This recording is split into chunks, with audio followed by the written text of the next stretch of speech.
ilaha illallah Muhammadun Rasulullah.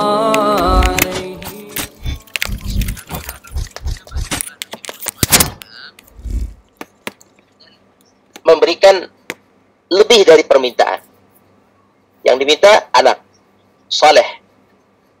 Yang diberi oleh Allah seorang anak yang sabar, yang amat sabar. Bahkan di sini amat sabar. Apa perbedaan saleh dan amat sabar? Tentu saleh baik.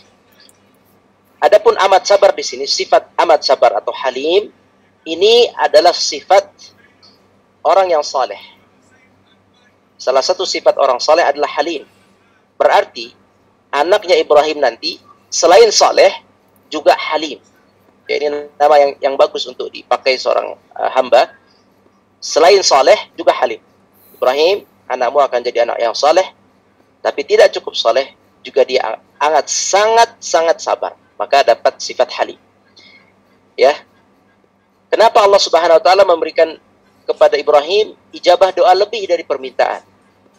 Dimintanya A, diberikannya A dan B. Sebab apa? Sebab ketulusan dan keikhlasan Ibrahim alaihissalam. Kita tahu semua Ibrahim itu adalah contoh tauladan tentang keikhlasan dan ketulusan.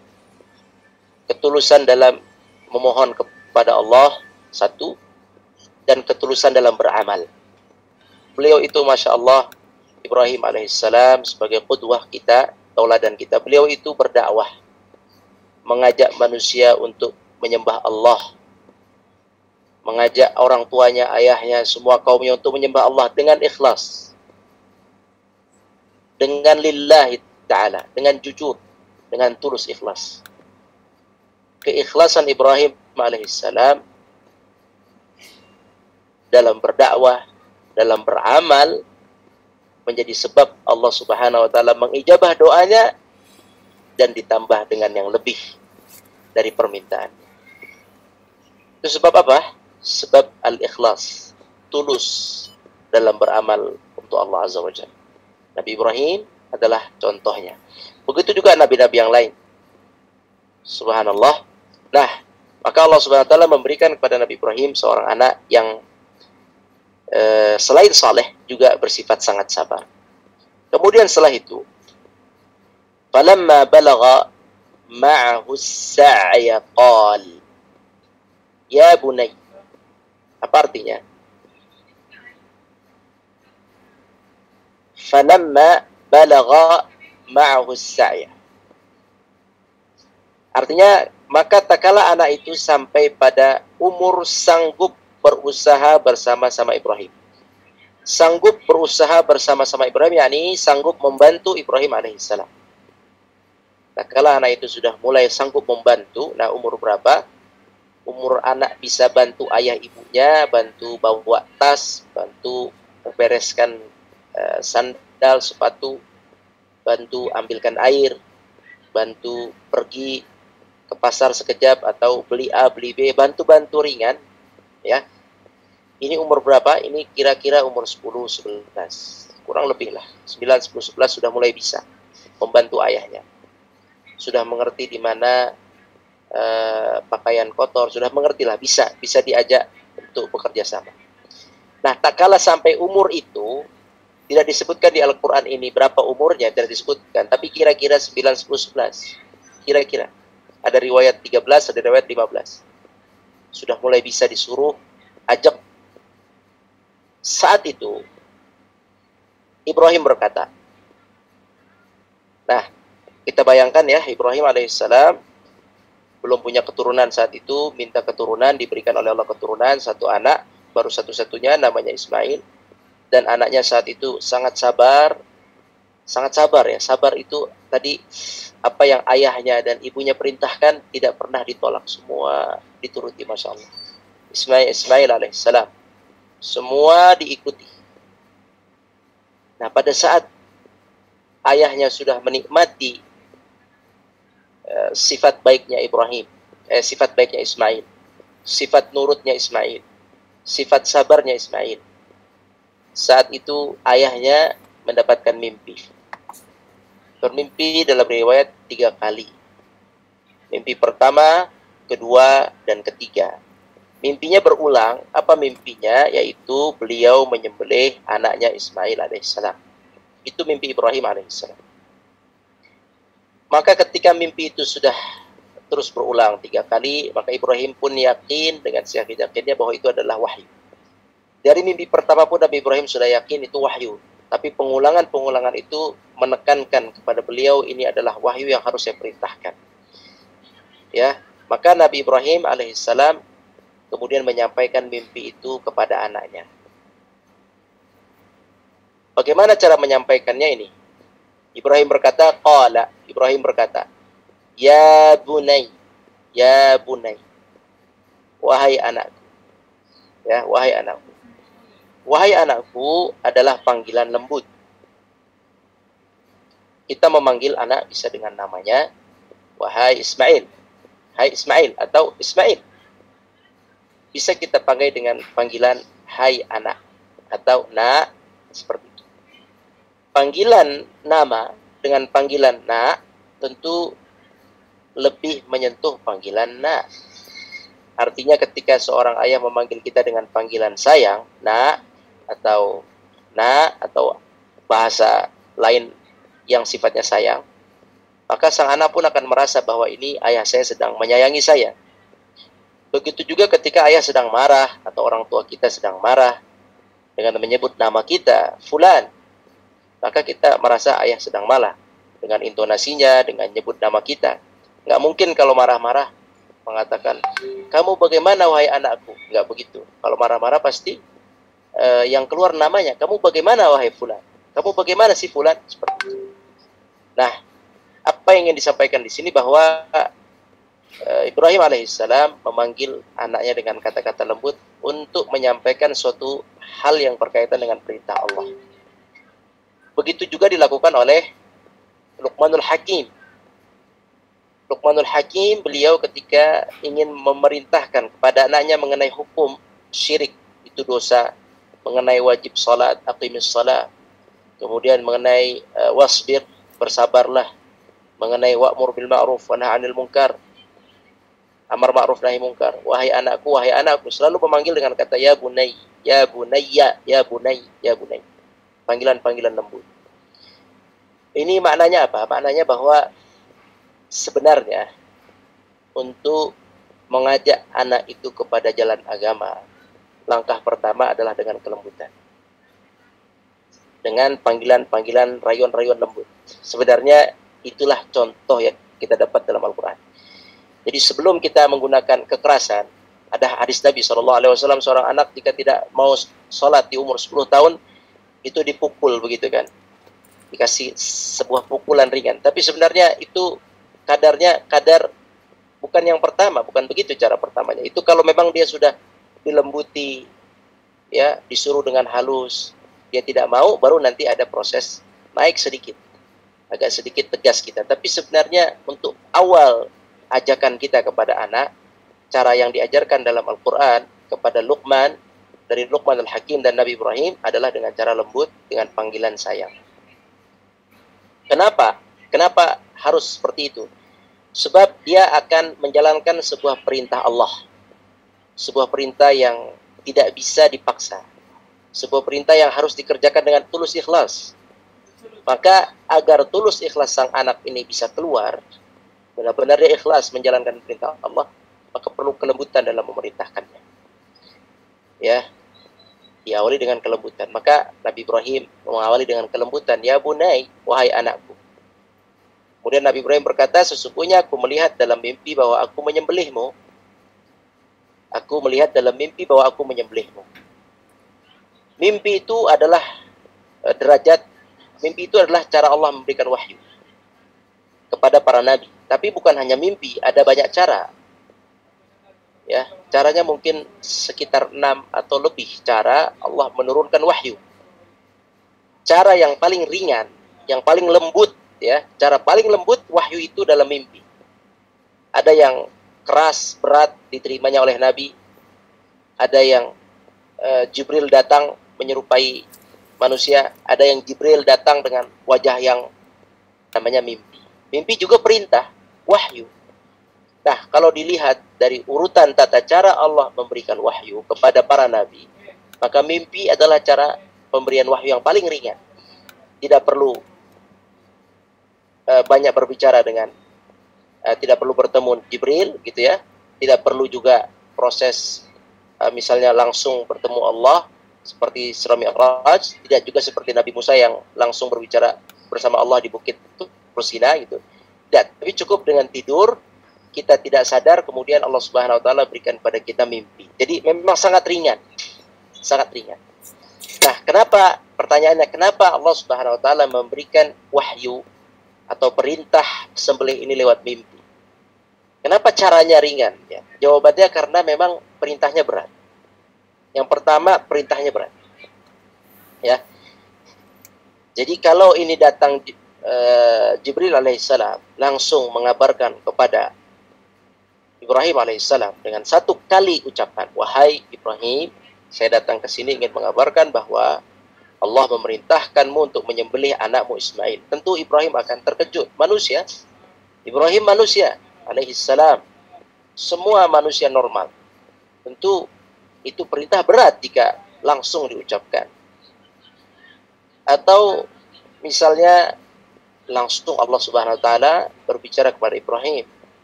Itu juga berat walaupun Allah Subhanahu wa taala yang memerintahkan. Tetapi di sini Allah menggunakan cara yang lembut, yaitu cara mimpi. Dan itu terjadi tidak sekali, 3 kali sampai Nabi Ibrahim alaihissalam kemudian yakin dan kuat dan tulus ikhlas untuk melaksanakan mimpi ini. Ya, jadi Ibrahim juga di sini sebagai nabi ya, Ibrahim alaihissalam. Kita dapat ambil pelajaran dari Nabi Ibrahim adalah kejujuran beliau dalam menerima perintah. Ya, selain tadi Allah itu memberi wahyu dengan cara yang lembut dalam urusan sembelih, di sisi lain yang lain bahwa Nabi Ibrahim alaihissalam sangat jujur menyampaikan mimpi itu kepada anaknya. Karena kalau yang datang adalah Jibril misalnya dalam bentuk manusia, istrinya bisa lihat, Ismail bisa lihat. Ibrahim tidak bisa sembunyikan perintah Allah. Tapi kalau perintahnya lewat mimpi, Ibrahim bisa menyembunyikan. Memang mimpi adalah sebuah proses yang lembut dari Allah, perintah yang lembut dari Allah.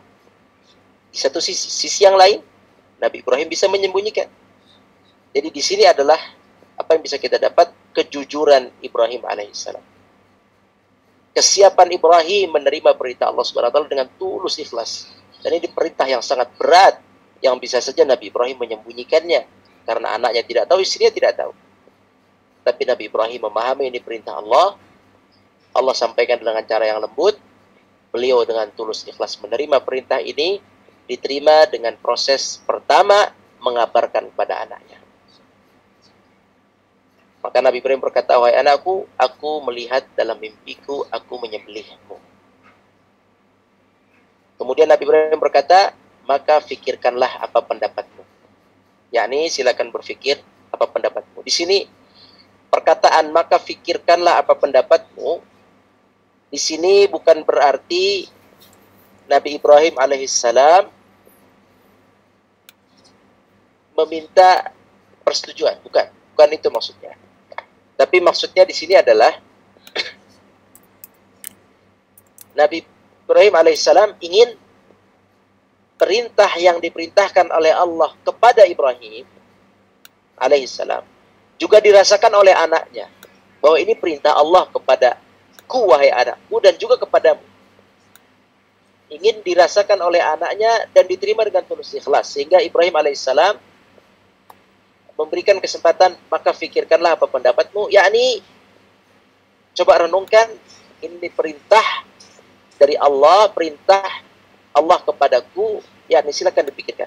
Bukan berarti untuk sujud tidak sujud, tapi ingin memastikan bahwa Ismail alaihissalam menerimanya dengan tulus ikhlas, gitu ya, menerimanya dengan tulus ikhlas.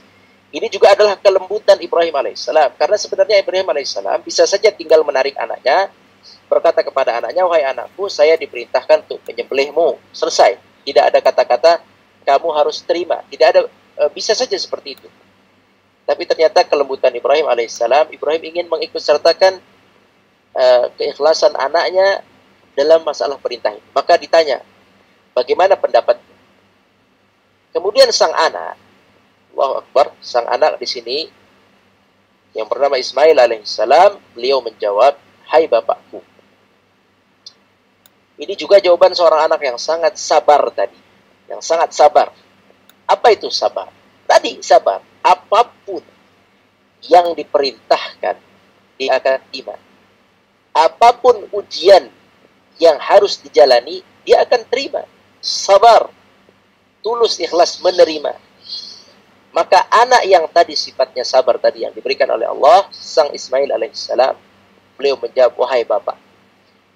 Dengan jawaban yang indah, yang santun, subhanallah, yang padahal perintahnya berat. Kita koreksi diri sendiri buat saya dan kita semua. Terkadang kita diperintahkan sama orang tua dengan perintah, terkadang kita langsung mengangkat suara. Padahal perintahnya bukan menyembelih, perintah lain, urusan lain. Urusan dunia misalnya, atau urusan agama, tapi tidak seberat Ismail. Hanya diperintahkan pakai hijab, perintahkan sholat, perintahkan A dan B, perintahkan untuk baca Quran dan lain sebagainya. Perintah-perintah yang biasa, terkadang seorang anak itu langsung reaksinya malas, atau dan seterusnya. Itu baru perintah-perintah yang biasa. Tapi lihat seorang anak yang bernama Ismail alaihissalam dengan sifat sabar dari yang Allah masukkan ke dalam hatinya. Ini babnya bab sembelih. Anda mau disembelih Ismail. Tapi apa jawaban Ismail? Wahai ayah. Wahai ayah. Yani sebuah penerimaan total. Langsung mengatakan wahai ayah. Yani dari sini aja udah ketangkap bahwa Nabi Ismail menyambut dengan sambutan yang baik. Wahai ayah. Ini juga panggilan-panggilan sayang. Ya abadi, bahasa Arabnya. Ya abadi, wahai ayah. Ayahku yang sayang, tersayang. Yani kesiapan untuk menerima. Wahai ayah. Apa katanya? Kerjakanlah apa yang diperintahkan kepadamu. Yani di sini subhanallah, Ismail alaihissalam seorang anak yang tadi kita sampaikan 10, 11 tahun, 13 tahun. Seorang anak yang muda, yang umurnya, kalau istilah kita sekarang, umur umur baru kenal dunia, sudah mulai terpengaruh sana sini, sudah mulai mengerti melawan ke orang tua, sudah mulai bisa mengatakan tidak, sudah jago bersilat lidah gitu ya. Tapi Ismail alaihissalam di umur yang sangat muda itu, subhanallah, beliau memahami bahwa mimpi ayahnya, yang ayahnya bercerita sekedar mimpi, beliau langsung memahami ini bukan hanya mimpi, tapi ini perintah.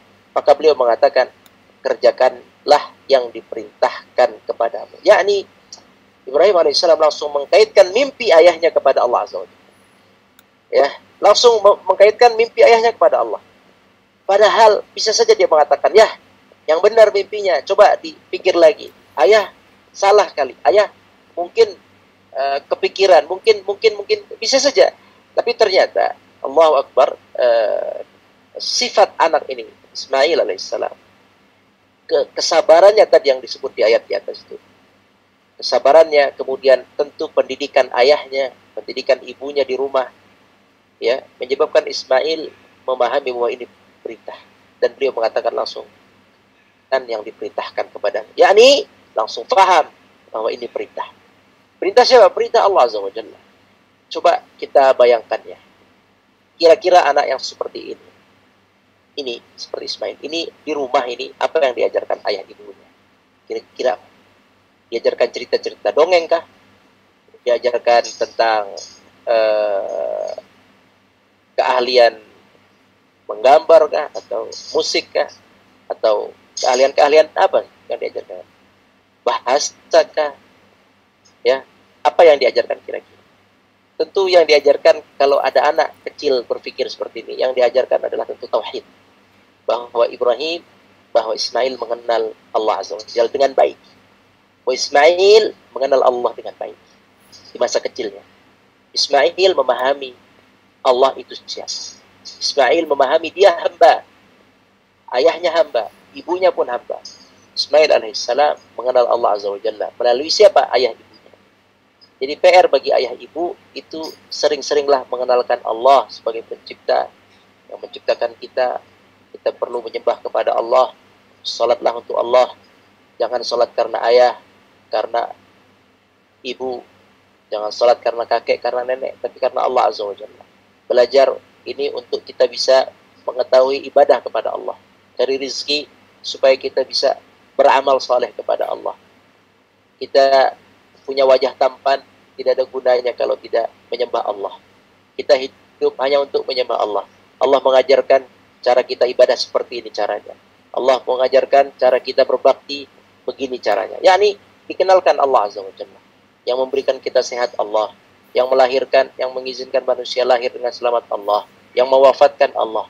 Kita dari Allah kembali kepada Allah. Yakni seputar tauhid ini difahamkan dengan baik oleh seorang ayah kepada anak. Ini penting. Ini penting untuk apa? Untuk kesiapan sang anak nanti menerima perintah. Perintah apa? Perintah yang terutama perintah agama dulu. Ini haram nak, jangan kerja di sini haram. Oh iya pak, haram. Haram. Ini hantu ini adalah dusta nak, tidak ada hantu itu. Allah Maha Kaya, ruh itu semua kembali kepada Allah. Dia faham. Oh iya Allah, kembali kepada Allah. Tidak ada hantu gentayangan. Oh iya ya, betul. Yani terus diajar, dikenalkan tentang Allah. Kemudian dia siap menerima hukum Allah Subhanahu wa taala. Nah, inilah Ismail alaihissalam, seorang anak yang belum balik, ghulam dalam bahasa Arab, ghulam itu belum balik. Tadi umur 10-11 sudah mengenal Allah dengan baik. Dan Nabi SAW juga mengajarkan kepada Ibnu Abbas, ya. Ibnu Abbas masih umur 9-10 tahun. Pernah digonceng Nabi dalam sebuah unta. Nabi berkata kepada Ibnu Abbas, "Wahai Ibnu Abbas, jika engkau meminta, ingin sesuatu, maka mintalah kepada Allah. Wahai Ibnu Abbas, jika engkau ingin perlindungan, maka mintalah perlindungan kepada Allah. Wahai Ibnu Abbas, jika engkau butuh bantuan, maka mintalah kepada Allah. Wahai Ibnu Abbas, ketahuilah," gitu ya kata Nabi, "seandainya seluruh manusia ini ingin mencelakaimu, maka tidak akan pernah celaka kecuali atas izin Allah. Begitu juga, seandainya seluruh manusia ini ingin memberimu manfaat, kebaikan, menolongmu, kalau tidak atas izin Allah, mereka tidak akan bisa menolong." Dan ini kan faham-faham tauhid yang diajarkan Nabi SAW kepada Ibnu Abbas. Dan saat itu Ibnu Abbas masih kecil. Berarti persis sekali bahwa Nabi mengajarkan tauhid itu kepada anak-anak kecil. Sebagaimana di sini, Ismail belajar tauhid dari ayahnya. Dari mana kita tahu tauhid diajarkan? Dari sini, dari jawaban ini. Wahai ayahku, kerjakanlah apa yang diperintahkan kepadamu. Yani Ismail faham sekali, kenal sekali tentang Allah Subhanahu wa taala. Kemudian, setelah beliau berkata seperti itu, beliau Ismail alaihissalam mengatakan, "Insya Allah kamu akan mendapatiku termasuk orang-orang yang sabar, orang-orang yang saleh, orang-orang yang saleh." Yakni apa? Di sini Ismail ini sembelih ya, ingin disembelih. Ini perkara berat. Mungkin Ismail mengatakan sekarang, "Saya siap ayah, lakukan apa yang Allah perintahkan kepadamu." Tapi belum tentu besok dia siap. Ketika melihat ada ada pisau di depan lehernya, atau pisau di hadapan mukanya, mungkin dia bisa lari, atau mungkin dia bisa terganggu oleh setan dan segala macam, akhirnya tidak jadi memenuhi janjinya. Makanya di sini beliau mengatakan insya Allah, ya, insya Allah. Beliau Ismail alaihissalam mengatakan insya Allah aku akan termasuk orang-orang yang sabar. Nah, ini adalah ciri bahwa Ismail sangat mengenal Allah Azza wa Jalla, ya, sangat mengenal. Insya Allah, yakni apa maksudnya? Saya perlu bantuan Allah dalam hal ini. Atas izin Allah, saya perlu ada di sini kekuatan dari Allah untuk menjalankan. Ya, Ismail alaihissalam. Nah, inilah kisah tentang Ismail kurang lebih ya, tentang bagaimana kesabaran dan ketaatan Ismail alaihissalam. Ibu bapak sekalian bisa bayangkan, seorang anak dikatakan oleh ayahnya pengen disembelih. Kemudian dia nurut, pasrah. Kira-kira perintah lain pernah nggak ditolak sama Ismail? Pernah nggak Ismail menolak perintah ayahnya? Coba aja kira-kira. Sepertinya wallahu alam tidak satu perintah ayah dan ibunya yang pernah ditolak oleh Ismail. Sepertinya itu. Ibunya nyuruh apa pasti dilakukan. Ayahnya nyuruh apa pasti dilakukan. Ibunya melarang apa pasti ditinggalkan. Ayahnya melarang apa pasti ditinggalkan. Buktinya apa? Dia disuruh sembelih aja. diminta disembelih aja beliau ikhlas, tulus ikhlas. Jadi ini anak seperti ini, ya Allah, ini anak yang istilahnya senang sekali menjadi permata hati ayah ibunya. Kita nyuruh anak sholat sekali, mau, senangnya bukan. Kita suruh sekali nggak mau, 2 kali masih senang kita.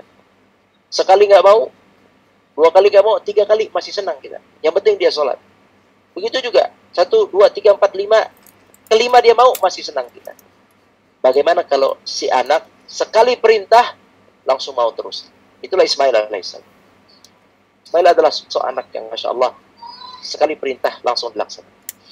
Nah, kemudian setelah Ismail alaihissalam menerima dan berdoa dengan insya Allah, semoga Allah izinkan ya, insya Allah akan sabar. Kemudian Allah Subhanahu Wa Taala menjelaskan di sini bahwa penerimaan Ibrahim terhadap perintah Allah sudah diterima oleh Allah. Ibrahim sudah berserah diri. Falamma aslama. Tak kala keduanya telah berserah diri. Dan Ibrahim setelah berserah diri. Yang Ismail telah juga berserah diri. Kan tadi perintahnya kepada Ibrahim. Tapi ternyata yang berserah diri bukan hanya Ibrahim. Ibrahim berserah diri, Ismail juga berserah diri. Jadi subhanallah, Allah maha melihat hati kita. Ya, hati-hati. Allah melihat hati kita. Jadi ketika kita berserah diri dalam ibadah kepada Allah, ikhlas tulus kepada Allah. Lillah, lillah, lillah. Allah maha tahu. Ya, kalau kita sudah lillah, ikhlas niatnya, lihat hasilnya. Ya, lihat hasilnya nanti. Falamma aslama, ketika mereka telah berserah diri kepada Allah. Watallahu lil jabin, yakni Ibrahim membaringkan anaknya di atas pelipisnya. Yakni apa maknanya? Nabi Ibrahim menundukkan, meletakkan badan Ismail itu tengkurap. Mukanya itu menunduk ke bawah. Mukanya menunduk ke bawah. Pisau itu diletakkan di pundak sini, di leher atas. Jadi ingin disembelih dari atas. Tujuannya satu, adalah supaya Ibrahim tidak melihat wajah anaknya. Satu. Dan anaknya tidak melihat wajah ayahnya. Yang kedua, supaya Ismail juga tidak melihat pisau.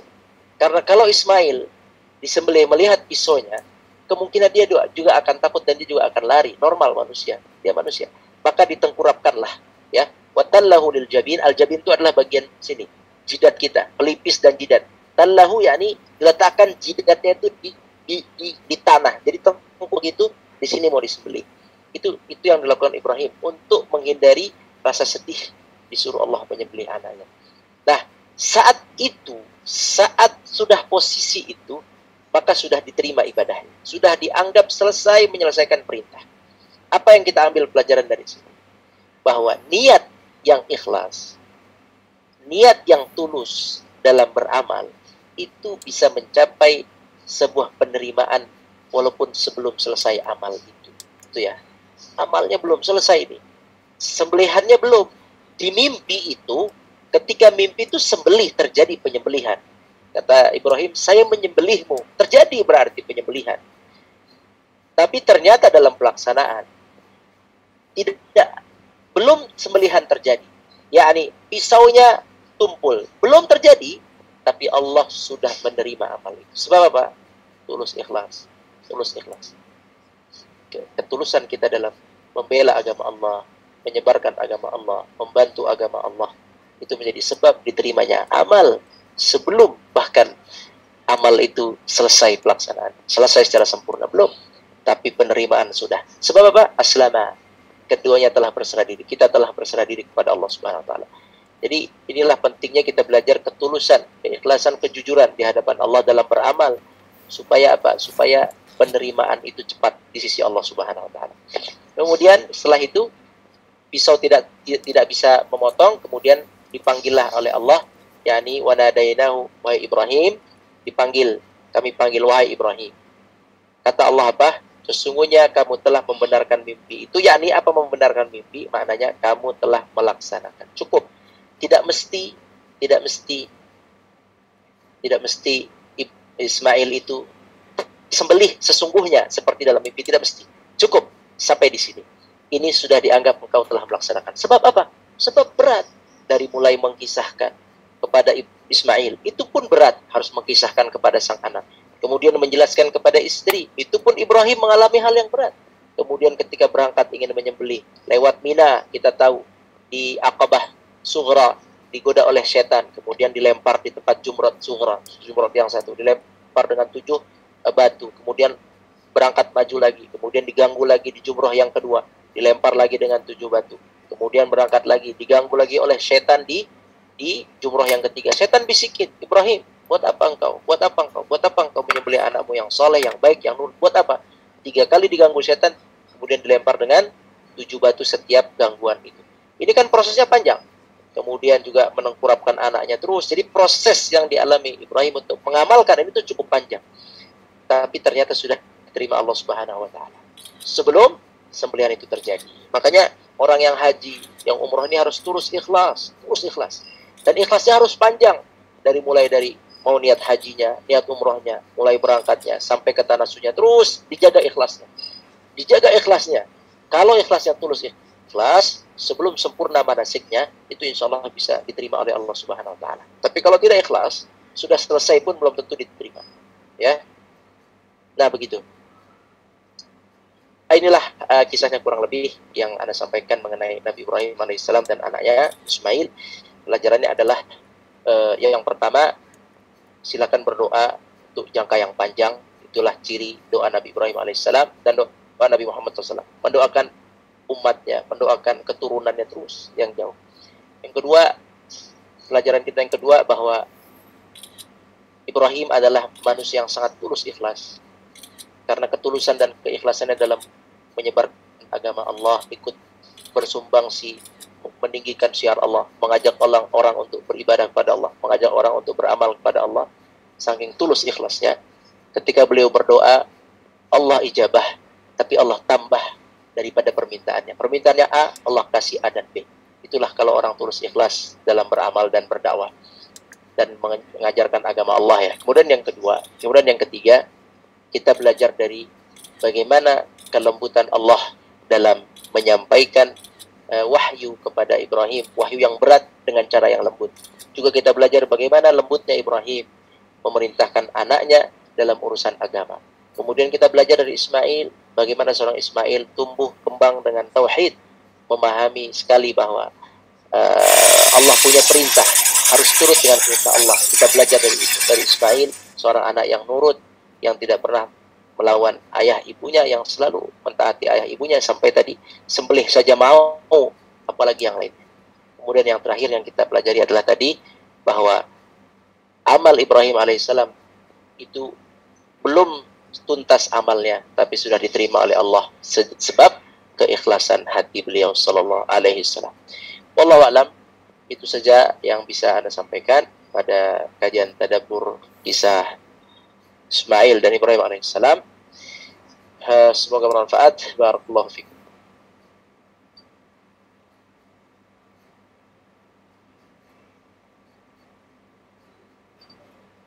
Sebentar, belum bisa buka suara ya.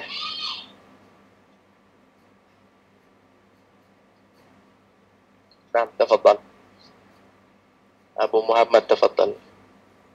Jazakumullahu khairan Ustaz atas nasihatnya. Semoga kita bisa mengamalkan dari apa yang Ustaz sampaikan tadi. Selanjutnya kita buka pertanyaan. Sudah ada satu pertanyaan di kolom chat Ustaz. Saya bacakan dari Ibu Siti Sadia Hidayat. Bismillah, afwan izin bertanya Ustaz. Momen Idul Adha tidak dapat dilepaskan dengan peristiwa yang menimpa keluarga Nabi Ibrahim alaihissalam. Pertanyaannya, sikap dan teladan apa yang patut kita tiru dari Nabi Ibrahim? Dan apa yang mampu mengendalikan hati Ibrahim untuk kebaikan universal, Hanifan, setelah datang perintah Allah supaya menyembelih Ismail? Mohon penjelasannya. Barakallahu fiik. Wassalamualaikum. Assalamualaikum warahmatullahi wabarakatuh. Pelajaran yang terpenting dari Ismail alaihissalam sudah Anda jelaskan tadi adalah tentang ketulusan dalam menjalankan perintah Allah Subhanahu wa taala. Tidak dengan harapan ria, tidak dengan niat-niat yang lain. Ketulusan yang ikhlas itulah yang menyebabkan beliau kuat untuk menjalankan semua perintah-perintah Allah Subhanahu wa taala. Nah, wallahu a'lam. Baik, ada lagi yang mau bertanya, silakan boleh membuka suaranya langsung atau menulis di kolom chat. Persilakan Bapak Ibu.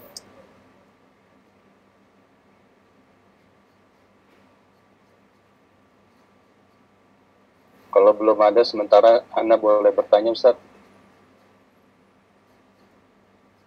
Naam, tafadhal. Ya, dari ayat-ayat di tadi yang tadi Ustaz jelaskan, itu kan tidak ada penjelasan Ustaz apakah yang diperintahkan untuk disembelih itu adalah Ismail atau Ishak. Sedangkan Nabi Ibrahim kan punya anak Ismail dan Ishak. Apakah ada penjelasan dari ayat-ayat lain atau dari hadis-hadis lain, Ustaz? Naam, jazakumullah khairan, barakallahu fikum. Kita lihat di ayat setelahnya ya. Jadi setelah kejadian ini Allah Subhanahu wa taala berfirman di ayat Salamun ala Ibrahim wa kadzalika najzil muhsinin innahu min ibadil mu'minin, ayat 112. Jadi setelah selesai kisah Ismail, baru Allah berfirman wa basyarnahu bi ishaqa nabiyyan minas salihin, dan kami beri kabar gembira dengan kelahiran Ishak. Berarti sudah sangat jelas di kisah yang sebelumnya adalah Ismail alaihissalam. Gitu ya. Karena setelah selesai kisah itu sampai 111 ini selesai. Nih, innahu min ibadil mu'minin, sesungguhnya Ibrahim termasuk hamba-hamba kami yang beriman. Selesai kisahnya sampai sini. Kemudian kisah baru adalah tentang Ishak. Dan kami beri dia kabar gembira kelahiran Ishak, seorang nabi yang termasuk orang-orang yang soleh. Nah, sifat Ishak hanya di soleh. Sedangkan sifat yang Ismail halim. Halim tentu sudah pasti soleh. Jadi soleh ditambah dengan halim. Kalau Ishak soleh. Jadi permintaan mendapatkan keturunan yang soleh itu ada pada Ishak. Adapun Ismail soleh ditambah dengan halim tadi, sabarnya yang super sabar, subhanallah. Jadi inilah dalil salah satu, tentunya banyak dalil lain dalam hadis, tapi salah satu dalil yang sudah pasti dan jelas sekali di sini ayat 112 baru berbicara kisah tentang Ishak alaihissalam. Wallahu a'lam. Nah ini, lihat ini Ishak lagi, cerita tentang Ishak. Wa barakna alaihi wa ala Ishak wa min dzurriyyatihi ma muhsinun wa zalimun nafsi. Ini tentang Ishak. Nah, wallahu a'lam. Udah. Terima kasih Ustaz penjelasan. Banyak. Baik, ada yang mau bertanya, silakan Ibu Siti J. Silakan Bu. Assalamualaikum warahmatullahi wabarakatuh, Pak Ustadz. Waalaikumsalam warahmatullahi wabarakatuh. Tadi diterangkan bahwa begitu mendapatkan mimpi dari Allah, lalu langsung Nabi Ibrahim menyampaikannya kepada Nabi Ismail, kepada Ismail waktu itu. Nah, pertanyaannya adalah lebih dahulu mana disampaikannya kepada Ismail atau kepada istri Nabi Ibrahim? Karena hal ini adalah anak itu adalah anak Nabi Ibrahim dan istri. Nah, mohon diterangkan Pak Ustadz. Terima kasih. Assalamualaikum warahmatullahi wabarakatuh. Waalaikumsalam warahmatullahi wabarakatuh. Tidak didapati penjelasan.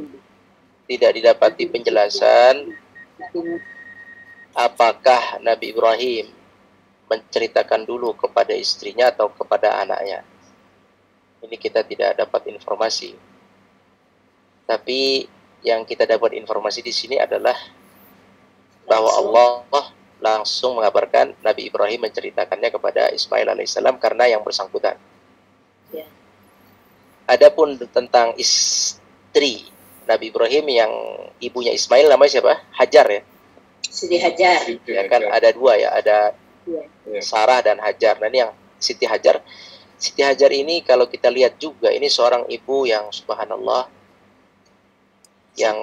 yang sangat sabar juga, pernah ditinggal di sebuah tempat tidak ada pohon, tidak ada air, tidak ada pasar, tidak ada rumah, tidak ada kasur, tidak ada apa-apa, beralaskan bumi, beratapkan langit, siang panas, malam dingin, angin dingin, nggak tahu apa yang ada di situ, ditinggalkan oleh sang suami Ibrahim alaihissalam.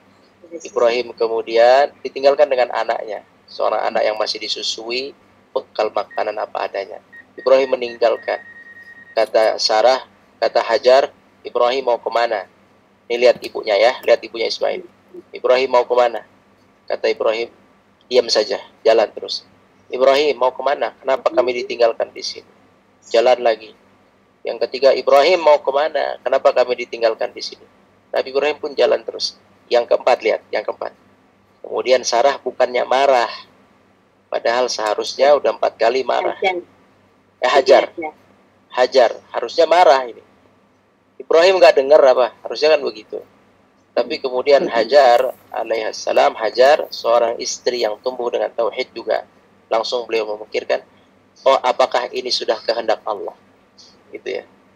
Jadi gitu Bu, kalau suami kurang, suami bagaimana, 1, 2, 3 sabar, yang keempat, ya udahlah, ini kehendak Allah. Bukan marah-marah yang keempat itu. Yang keempat itu ini musibah lagi, yang keempat, oh ini sudah kehendak Allah. Begitu. Nah, Hajar tuh begitu. Ini kehendak Allah. Apakah ini kehendak Allah, wahai Ibrahim? Itu yang keempat. Apakah ini kehendak Allah? Ya. Ketika dibilang iya, nggak ada komentar lagi dari Hajar. Jadi Hajar itu sudah teruji sebenarnya keyakinannya terhadap Allah Azza wa Jalla. Sudah teruji dengan adanya air Zam-Zam, dengan ditinggalkan. Itu nggak tahu gimana rasanya. Saya pun udah gede gini sendiri di tempat nggak bisa, apalagi bawa anak kecil bayi gitu, nggak kepikir gimana. Jadi udah nggak tahu lah apa rasanya. Tapi Hajar udah teruji. Justru yang belum diuji di sini siapa? Ismail. Oh, Ismail. So Ismailnya, maka di sini poinnya Ismail. Sepertinya wallahu a'lam menyampaikan kepada Hajar tidak begitu sulit daripada Ibrahim. Oh, itu. Iya, karena bisa diatur lah oleh Ibrahim untuk Hajar, bisa diatur, bisa disingkirkan lah istilahnya kalaupun tidak nurut. Tapi kan nurut Hajar ya. Kalaupun tidak nurut bisa disingkirkan. Karena yang harus sudah teruji. Iya, kalaupun tidak nurut bisa disingkirkan.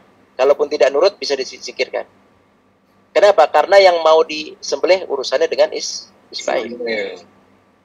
Kalaupun nggak nurut, tapi kan tadi saya sampaikan Hajar sudah teruji, maka poin penting Ismail yang belum teruji, dan yang mau disembelih Ismail alaihissalam. Nah, mana duluan wallahu alam. Tapi memang di sini poinnya adalah Ismailnya, poinnya karena belum teruji, baru tumbuh besar, dan objeknya adalah Ismail alaihissalam. Nah, wallahu alam. Terima kasih Pak Ustadz, jelas, paham. Alhamdulillah. Assalamualaikum warahmatullahi wabarakatuh. Assalamualaikum warahmatullahi wabarakatuh.